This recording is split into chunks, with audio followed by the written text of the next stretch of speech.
bit, but I do have one announcement to make before I begin.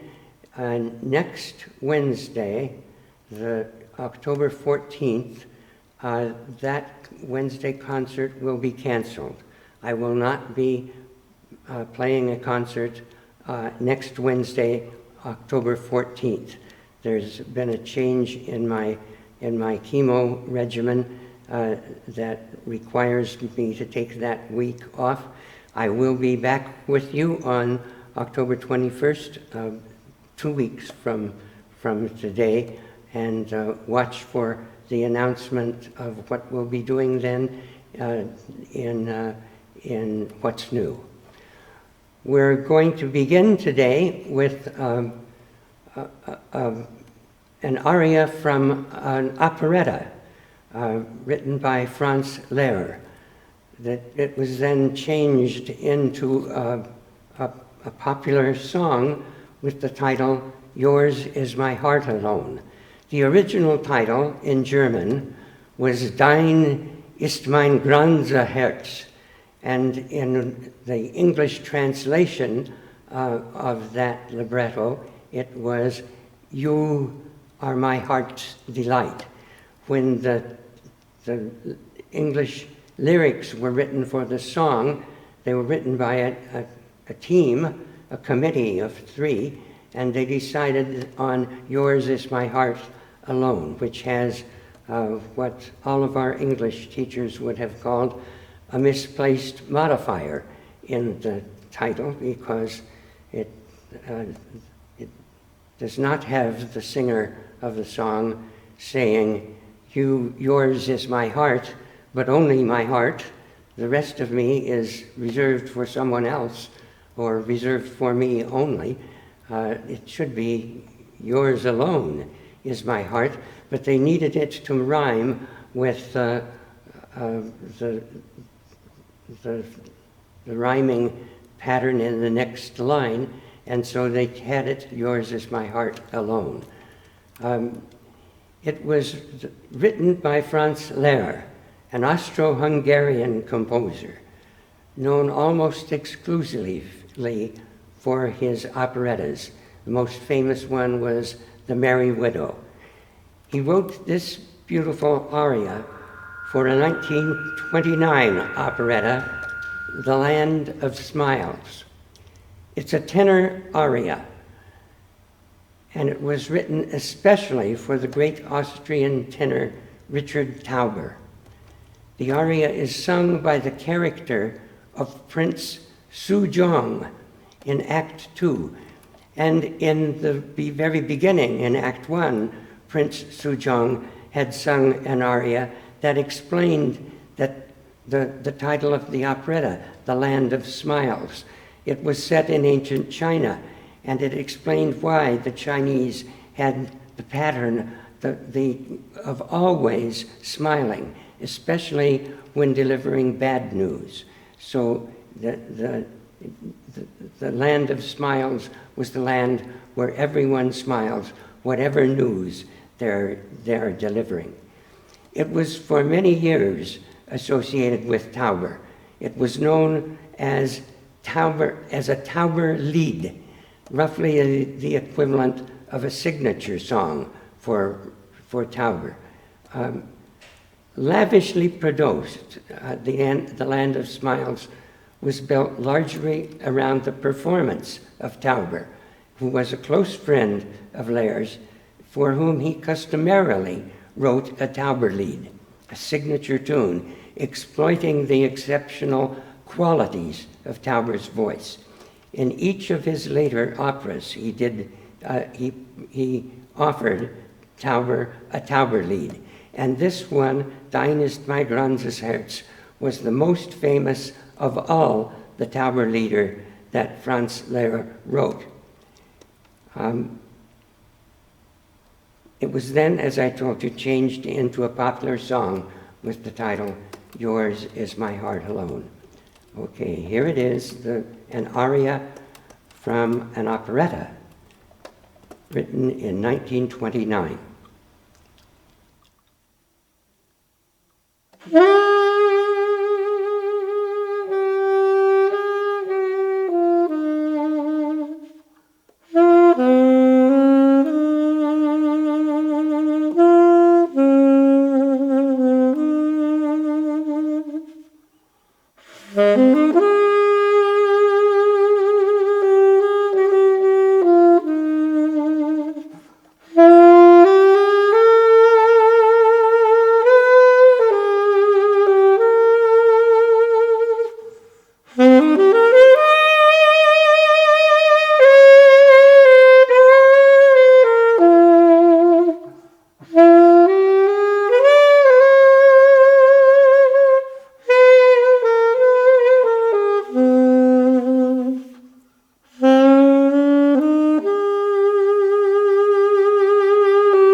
Thank you, thank you.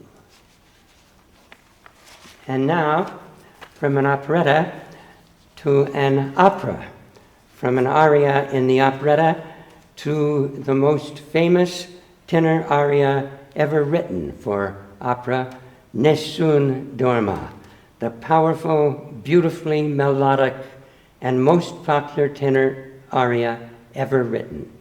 From Puccini's last and most extravagant opera, Turandot. It's sung in triumph as the prince knows that he has won in his bargain with Turandot. That bargain was, first she made the bargain that the only person who asked, any person who asked to marry her had to solve 3 riddles. And if they failed to solve any one of the riddles, they would be immediately beheaded. The stage setting has the skulls of the 3 previous suitors who had failed to solve the riddles and lost their heads. Calaf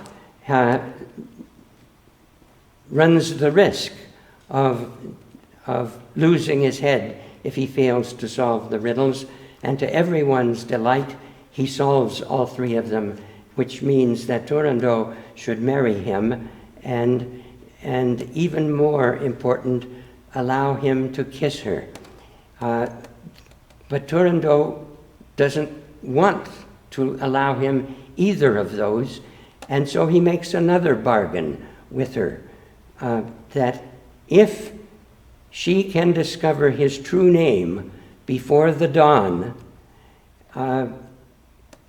he will declare that he has lost the wager and surrender himself to be beheaded. But if before the dawn she cannot discover his true name, then she must marry him and allow him to kiss her. The fable is, it was originally a 1001 Nights fable from Persia, now in this opera set in China. But the fable is that he will succeed in this bargain, but Turandot, makes the further bargain that she can win if she discovers his name. And then she declares that she will not sleep the whole night while she is trying to discover his name, and no one else should sleep. And so she asks all of the people in her kingdom not to sleep while she is trying to discover the name of the mysterious prince. And what happens is, Calaf comes in, sees that everyone is awake, and he begins the aria, Nessun dorma, which means, let no one wake, let no one sleep, let everyone stay awake. And then he sings this opera. And it ends with the confident expression of triumph repeated 3 times, because he knows that he has won, that he will be able to kiss her, and that kiss, according to the fable, will melt her heart, take away all of the iciness and terror that she has of being married, and allow him to be her husband and her prince. And the last 3 words in the aria are vincero, vincero, vincero. I will win when the dawn comes. I will win, I will win, I will win. And here it is, the best that my saxophone can sing a tenor aria, Nessun dorma, from Puccini's last opera, Turandot.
Thank you. Nessun Dorma. And now back to my clarinet and a different piece of music altogether.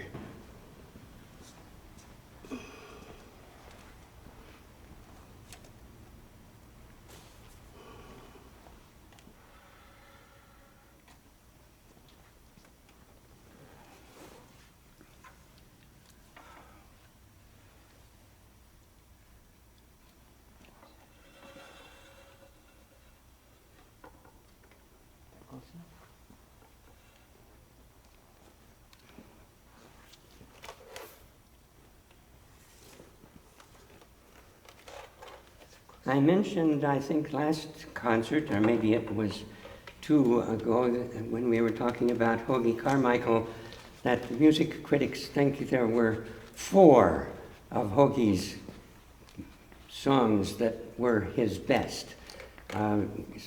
Certainly Stardust is one, and Georgia on My Mind is one. And this is one that is usually thought of as his 3rd best. Skylark. Wrote it in 1941. And as soon as he finished the music, Hoagy, who never writes his own lyrics, sent it to Johnny Mercer to work on the lyrics.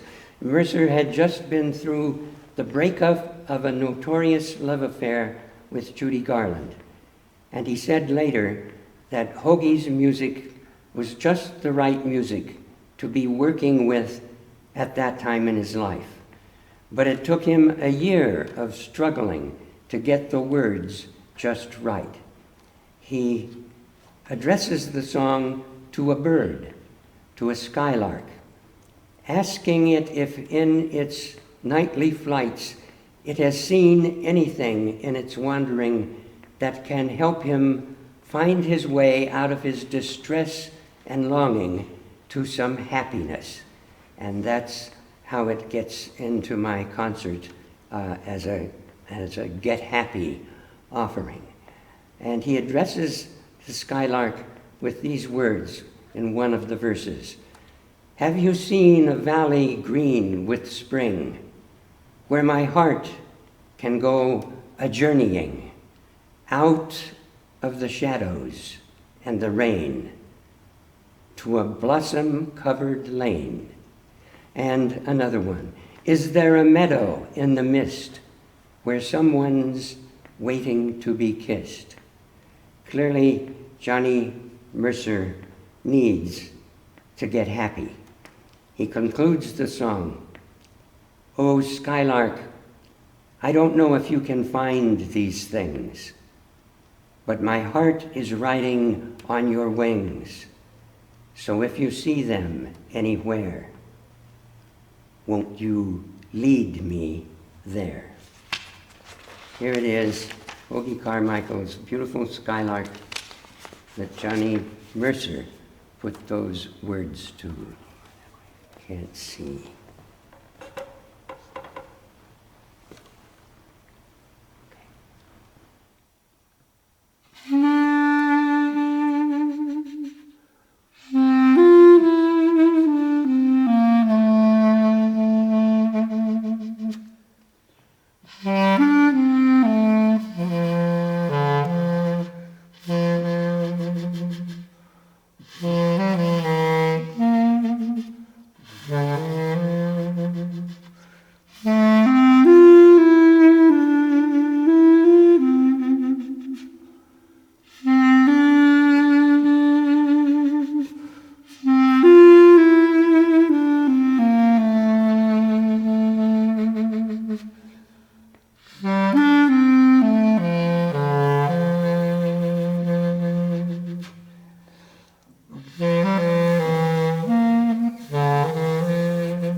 Skylark.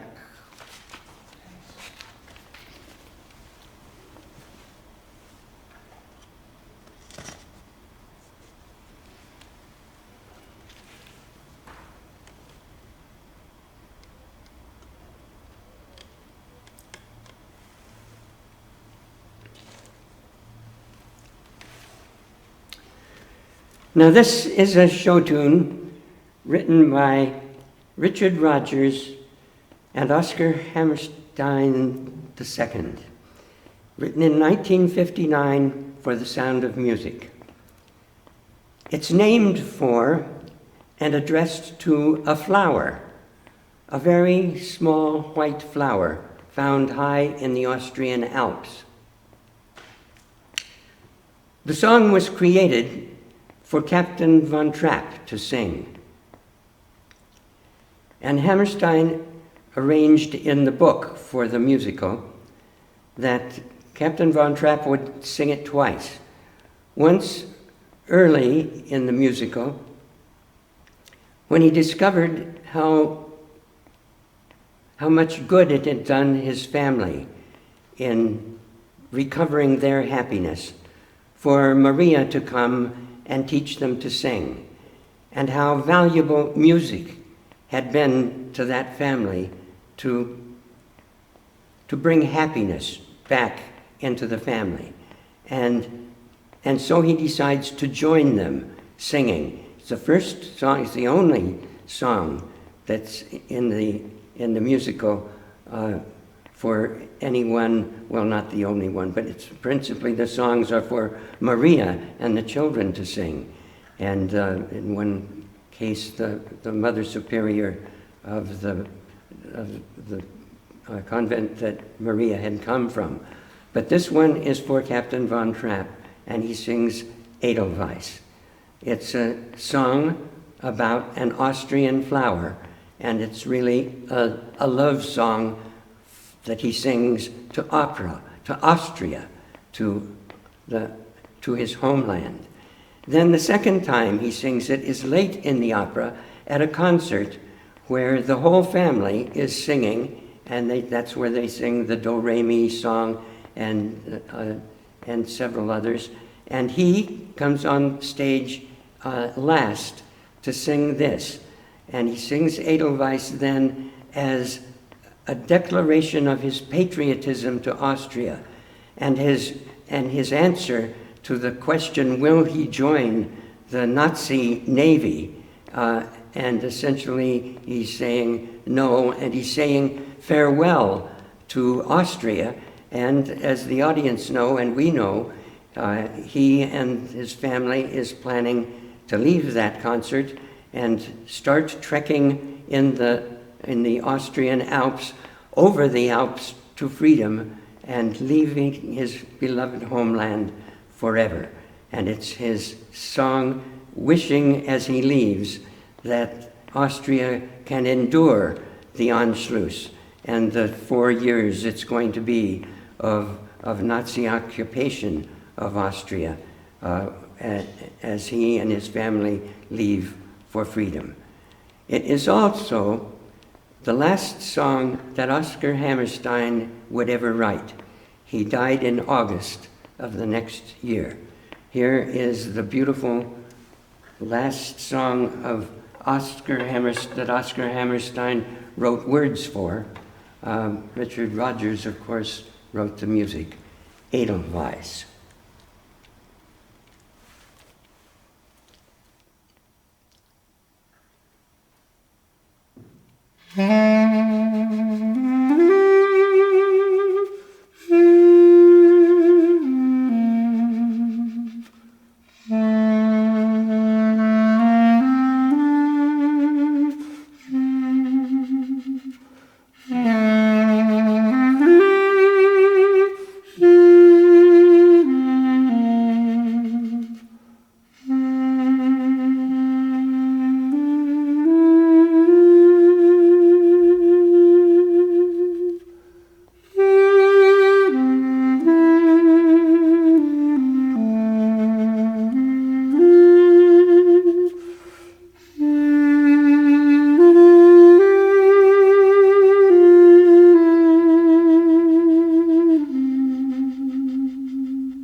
Thank you, thank you. Very nice. Oh, God.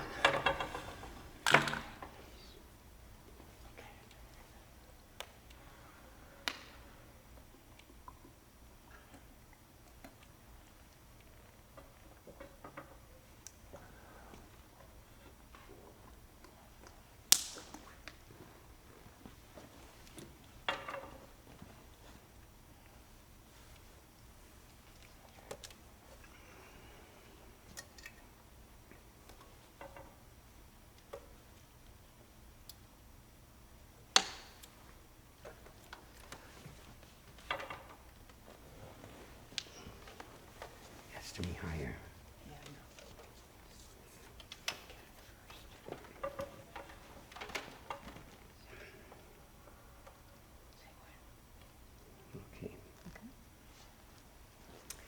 Okay, now for the Get Happy medley.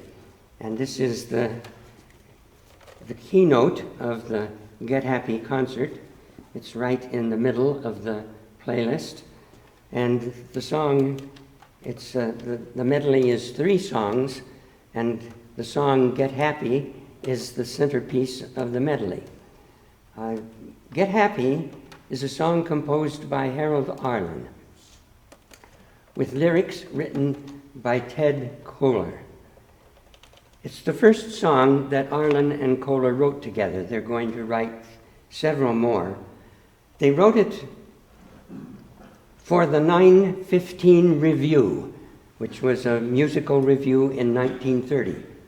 But the song actually had its start a few years earlier, when Harold Arlen was the pianist in the orchestra pit rehearsing songs for another review called the George White Scandals, which was one of those annual reviews that were done in New York that Tin Pan Alley composers wrote many songs for. And at the rehearsals, Harold Arlen was the pianist in the orchestra pit, playing the piano for all of the rehearsals.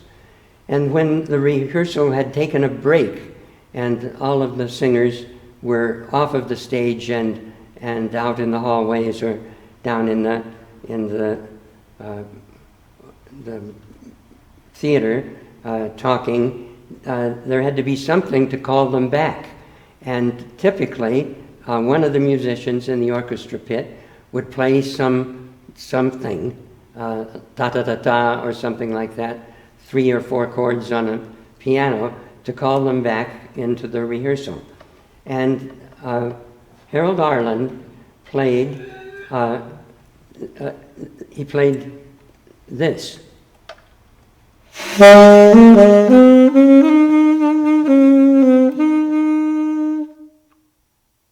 Just those chords.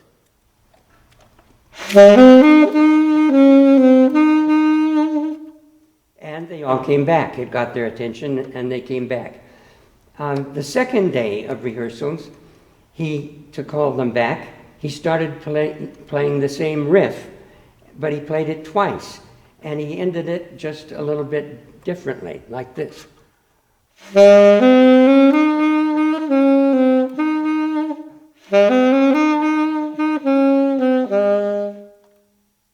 And then he played it again the same way. And this time it caught the attention of Harry Warren, one of the composers of several of the songs in that particular review, and who was present, of course, at the rehearsal. And he came over and said to Arlen, "Hey, man, you've got a song there. You ought to be a composer." And Arlen apparently heard that. That riff, the double riff that he played, turned into the music for a song. He gave the song to Ted Koehler to put some words to it, and it became Get Happy. And after its success in the 9:15 Review, it was released for other people to record, and Judy Garland liked it and started singing it, eventually recorded it, and in fact started to perform it, continued to perform it in live concert performances throughout her life. And according to biographer Walter Rimler, Garland agreed to play the lead role in the MG movie Summer Stock only after securing the promise that she could perform Get Happy in the film. So that's the story of Get Happy.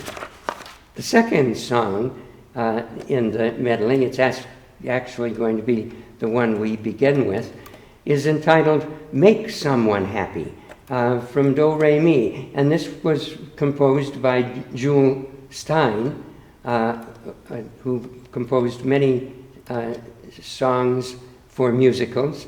And the words were done by Adolph Green and Betty Comden. And it's the words that earned its way into the Get Happy concert. Make someone happy. Make just one someone happy. Make just one heart, the heart you sing to. One smile that cheers you. One face that lights when it nears you. One person, you're everything to. And then fame, if you win it, comes and goes in a minute. Where's the real stuff in life to cling to? Love is the answer. Someone to love is the answer. And once you have found him, build your world around him. Make someone happy. Make just one someone happy. And you will be happy too. That's the one we're going to start the medley with. And the final song in the medley was written by Charlie Chaplin. The title is Smile. He wrote it in 1936 as the background music for the silent film Modern Times. Chaplin composed the music inspired, according to music historian David Schiff, by the soaring musical themes in Puccini's Tosca. And John Turner and Jeffrey Parson add the lyrics and the title in 1954.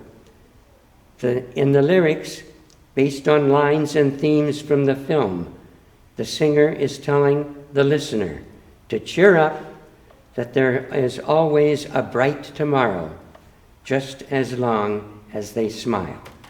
Okay, these three songs comprise the Get Happy medley.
the Get Happy medley.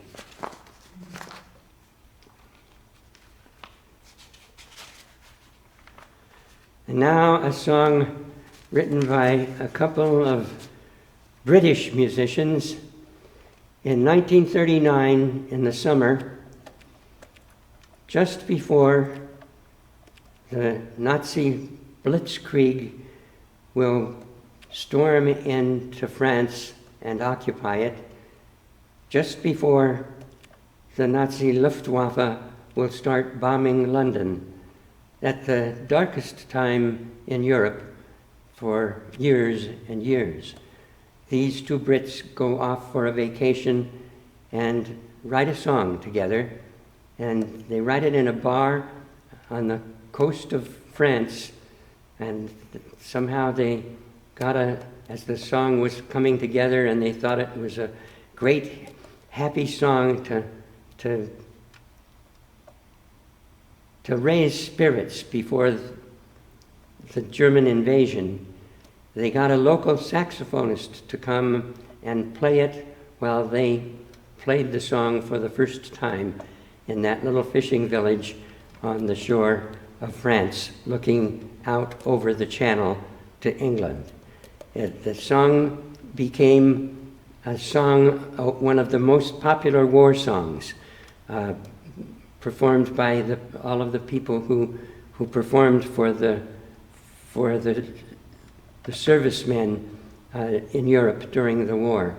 And the title of the song was "A Nightingale Sang in Berkeley Square."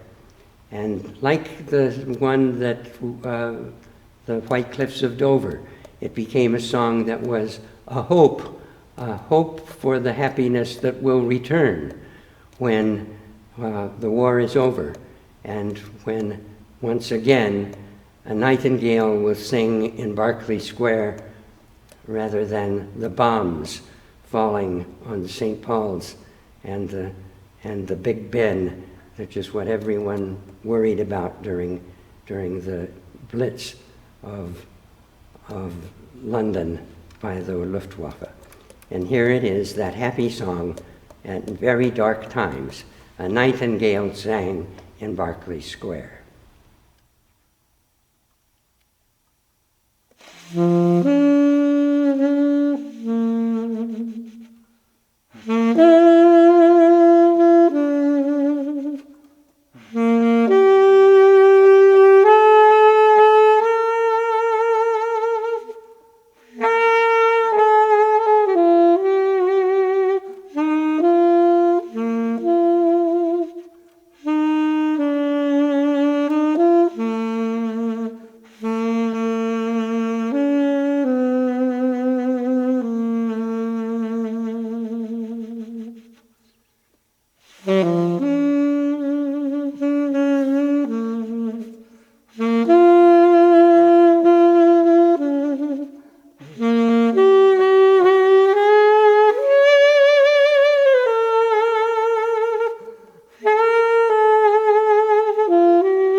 Thank you.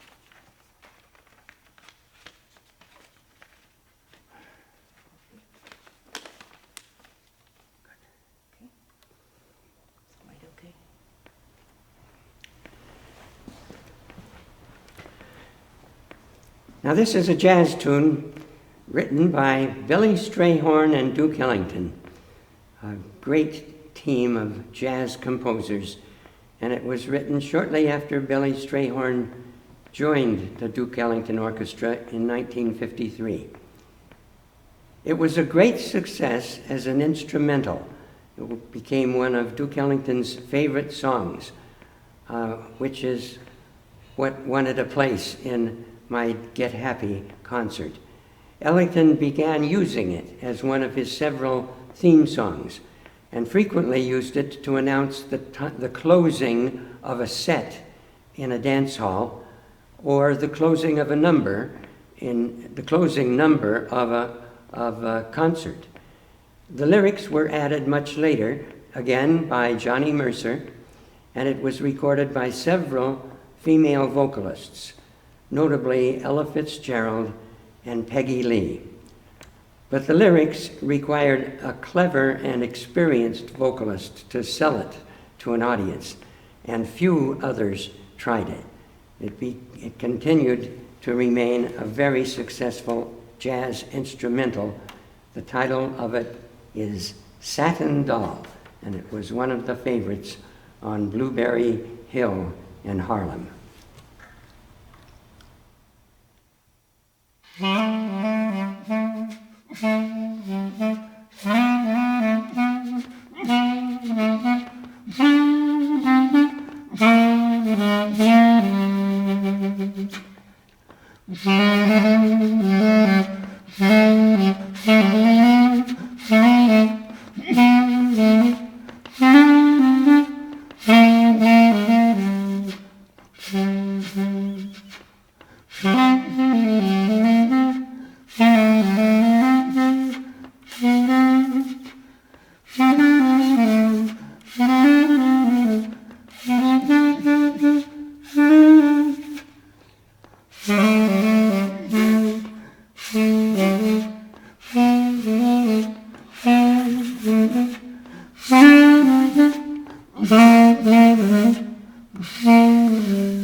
Thank you. That was Satin Doll.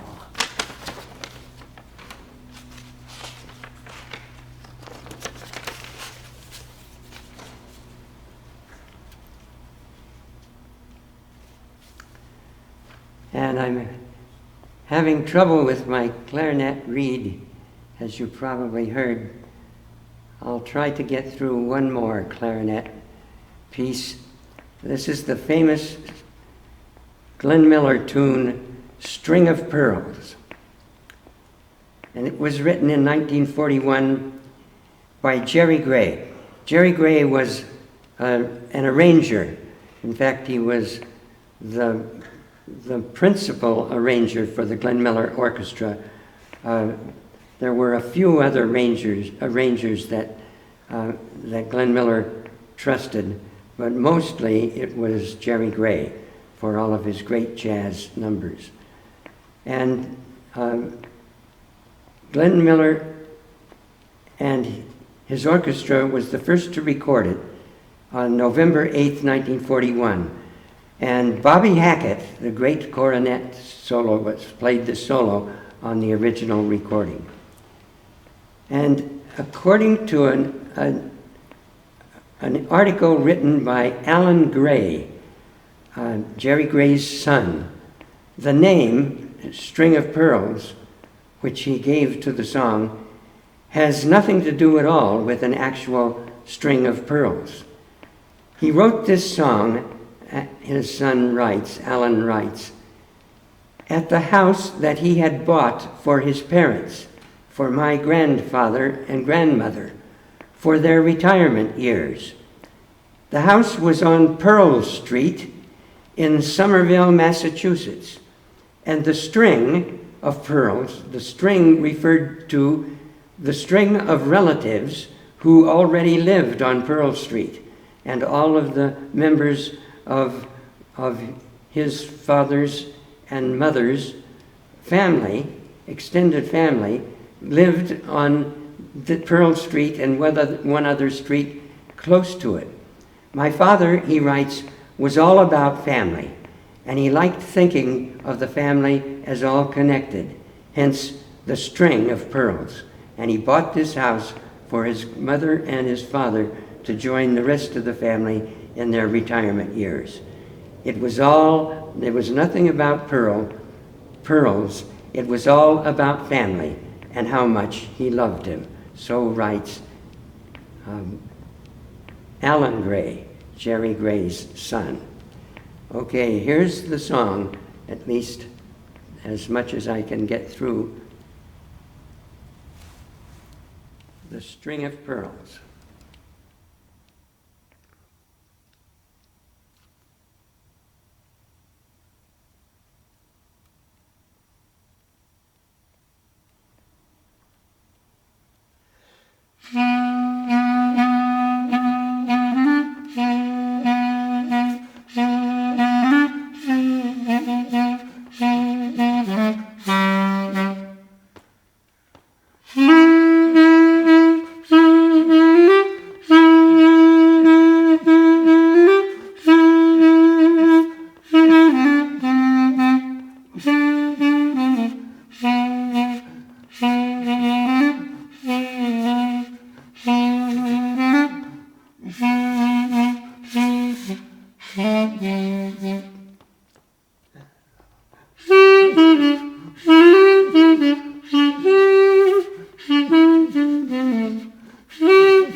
Sorry, that's all we can do, says my clarinet today. Back to the saxophone for one closing number. And I'm closing my concert today with a happy, optimistic song with both slow ballad versions and a famous swinging upbeat version. For Once in My Life is a song written by Ron Miller and Orlando Murden. They're a team that I don't know of. They were a team that worked for Motown Records, and they recorded music, or they wrote music just for Motown soloists and performers to record. And so as soon as they had finished the song, they released it for anyone to record. The first two who recorded it were Motown contractors, and I had never heard of them. And no one else knew much about this song. The title that it was given was For Once in My Life. Now some of you will remember you've heard Frank Sinatra sing it, or maybe Tony Bennett. Tony Bennett in 1967, shortly in the second year after it was written, recorded a beautifully slow ballad recording, and that was the first to reach any of the pop charts. And then also in 1967, an even more successful up-tempo arrangement was recorded by Stevie Wonder, and then Frank discovered it. And 2 years later, in 1969, he recorded it a little faster than Tony Bennett's slow ballad recording of it. But compared to Stevie Wonder's arrangement, it was still slow. And I'm going to play it twice, once in about the Tony Bennett tempo, and once close to the Stevie Wonder tempo. Here is to wrap up my Get Happy concert, For Once in My Life.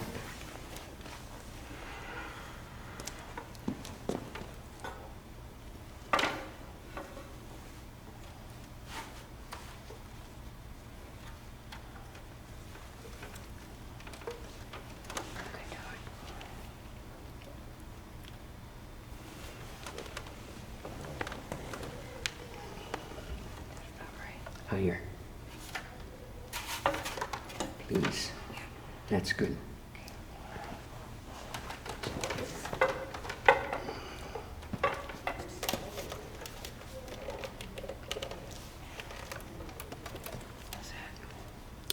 Good. Yep, that'll do.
Okay, thank you thank you very much. Thank you for being here. And I'm sorry I'll miss you next week, but look for me to be back here in the auditorium at Canterbury Woods, broadcasting by Zoom on October 14th. Good night, and thank you for being here.